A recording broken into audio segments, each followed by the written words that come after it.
Let's see what Muslim scholars have to say about Muhammad's marriage to a 6-year-old. Why the Prophet married a minor, yet it is wrong. Why the Prophet married a minor? Yes. Why not? If you had the chance. So doesn't the good overwhelm this, even if it was bad?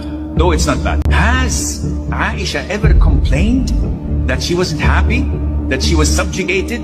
That she was oppressed? Of course not. She loved the Prophet more than anyone else on earth, and he loved her more than anyone else on earth.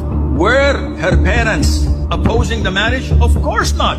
Who in his right mind would find someone as trustworthy, as great as the Prophet and would reject him? Wallahi, if I had a 6-month-old daughter, I would give it to him. And by the way, I have 13 daughters with the grace of Allah. These guys are deeply committed to the idea that Muhammad's actions, however appalling by today's standards, were perfectly acceptable. This dude laughed while agreeing that if given the opportunity, any man would marry a minor. He also makes a number of insane pseudo-rationalizations, including the idea that Aisha never complained about the marriage. Knowing what we do about the treatment of women in Muslim countries, you want me to believe that anyone took the time to ask the 6-year-old girl how she felt.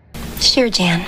Then, in a totally sane and not fucked up at all moment, he says he would give his own 6-month-old daughter to Muhammad because Muhammad is so godlike. It would be an honor to have him violate his own infant.